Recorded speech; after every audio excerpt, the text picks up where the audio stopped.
It's interesting how the readings of the church each week of the Lent is always connected. And like I prepared the sermon today to talk about the gospel tomorrow, but the readings today also serve the meaning for tomorrow. Tomorrow is when we read about Jesus, after being baptized, goes to the wilderness led by the Holy Spirit to be tempted by the devil. And when we hear the word temptation, we get a little bit scared, confused, not sure what to do, because it's like a test. But we need to keep in mind that every temptation that comes upon us from the devil, the purpose behind it is to make us fall into sin. The purpose behind the temptation that's brought upon us by the devil is to make us commit sin. Purpose behind it is to break us. But we also need to keep in mind that the Lord allows it for a good reason. He is allowing the temptation to happen for us because He has a good reason behind it. He wants us to be stronger when we go through it. So we have always two perspectives that we need to keep in mind in the temptation, or during each temptation. The devil's side and God's side. There is a strategy for each one. The devil has a strategy when he brings the temptation upon us, and God has also a strategy to help us how to go through the temptation.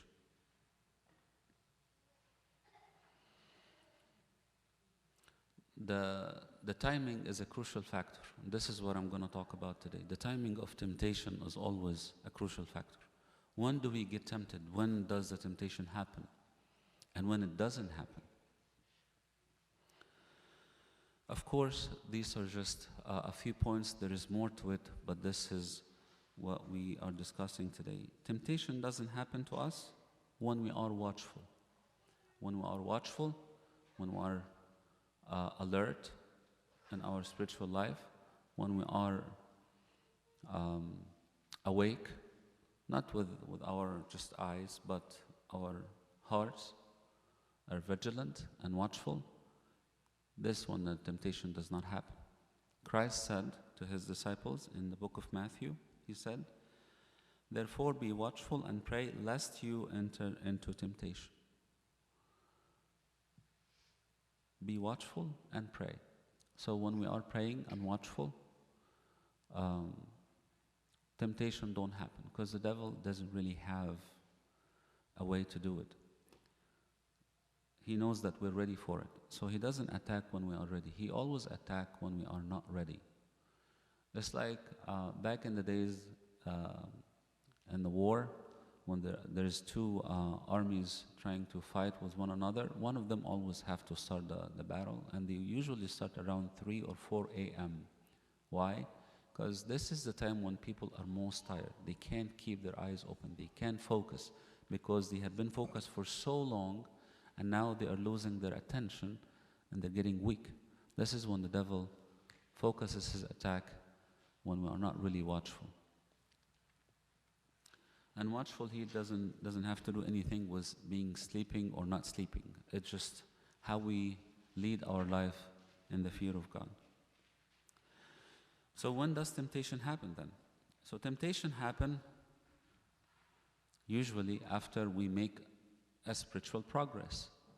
When we make a good achievement in our spiritual life, let's say that we were able to establish a good spiritual law for our life, that we started a routine that we've been going on it for a certain time, and it became a habit.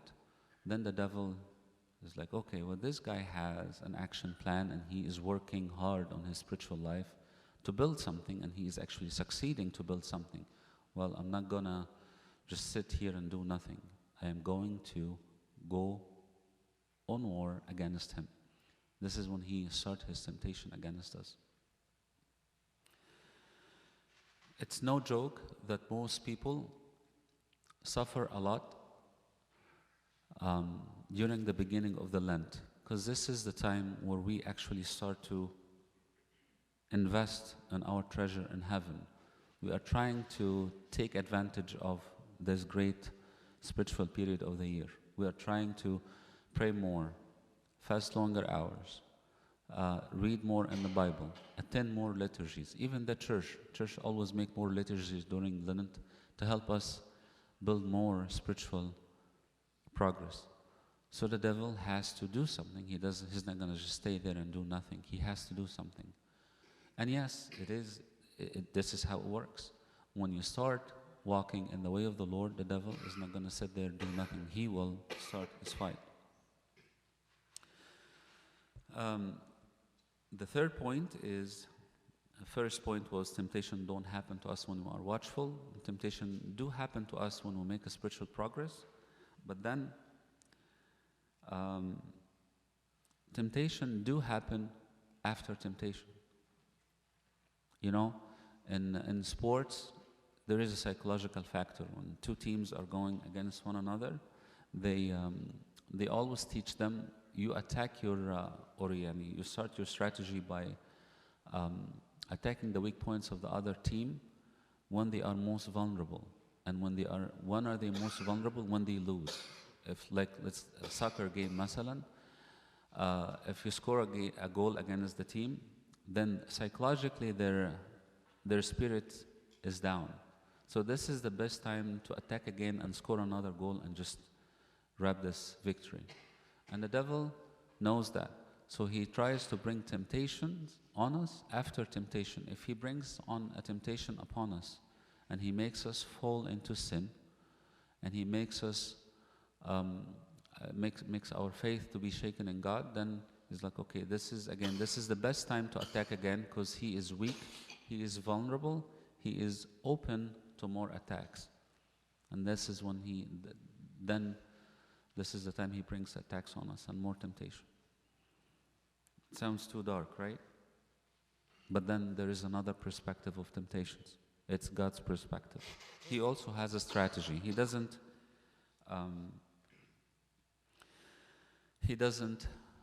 stay negative and doing nothing and just be there without any moves. No, he has a plan as well.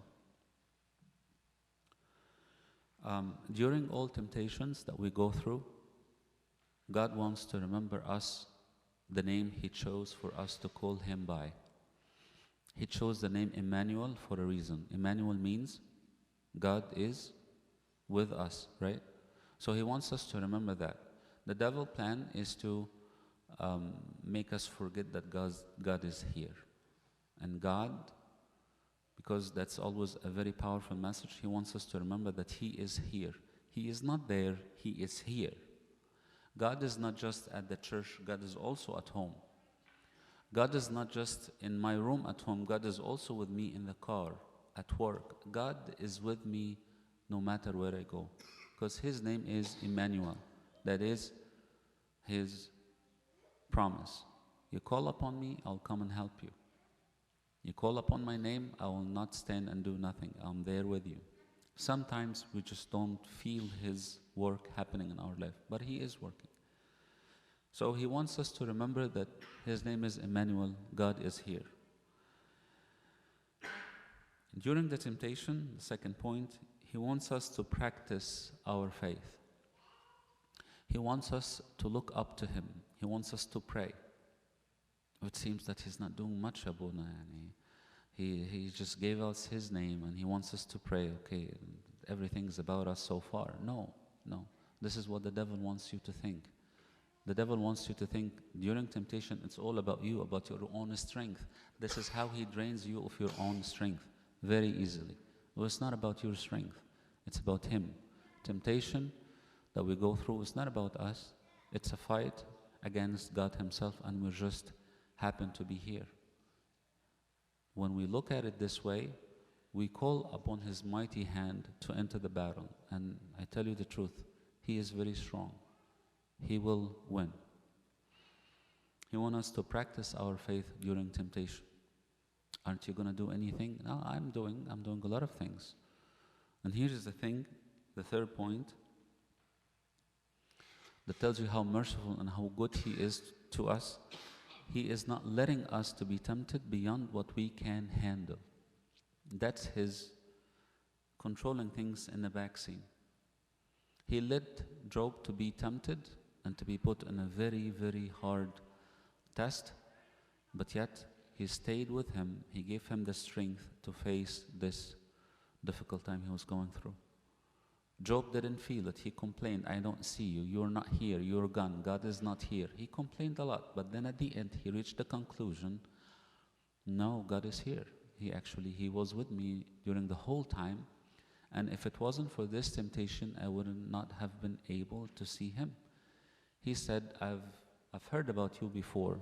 That's what Job said. I've heard about you, heard a few things about you, but I haven't seen you until I was tested and I was tempted in this hard time in my life. Now, God is working. He controls all things, not because He doesn't want us to give us the chance to do anything. No, He is giving us the freedom of choice. Look at the gospel today.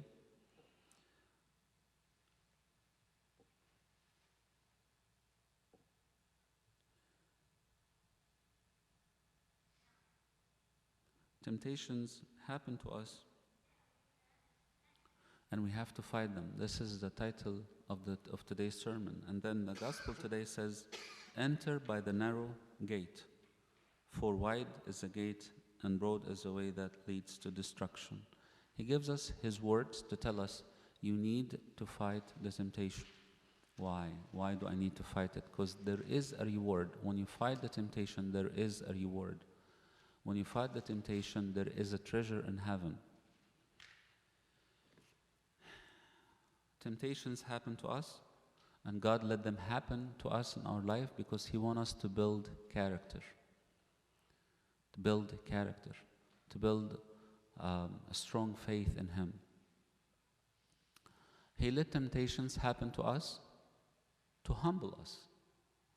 To humble us. Look around you. We are going through a tough time with this coronavirus disease all over the world, right? Now, if people were becoming very, what is the word? Comfortable, I may say, feeling that as long as they have money, they're healthy, the economy is good, then nothing to worry about. Well, you know what? Think again. Nothing is very for sure about this life. You have to be watchful. You have to take care not just of your physical body, no, but also about your treasure in heaven. God allowed these temptations to happen to humble us, to shake us a little bit so we're not so comfortable and so unwatchful. He wants us to be watchful. He wants us to be vigilant. Again, as we said in the story of Job, He wants us to see Him. When He let temptation happens to us, we actually get to interact with His hand. And if we go and ask Job, did you, if you have a choice over the temptation that happened to you, would you allow yourself to go through this temptation, or would you ask God to remove it all completely out of your life?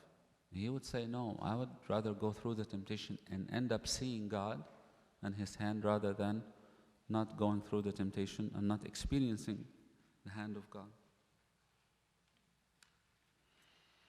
When we say God does not let us be tempted or tested beyond what we can handle, this is also again in the book of Matthew, when He said to St. Peter, I prayed for you that your faith will not perish.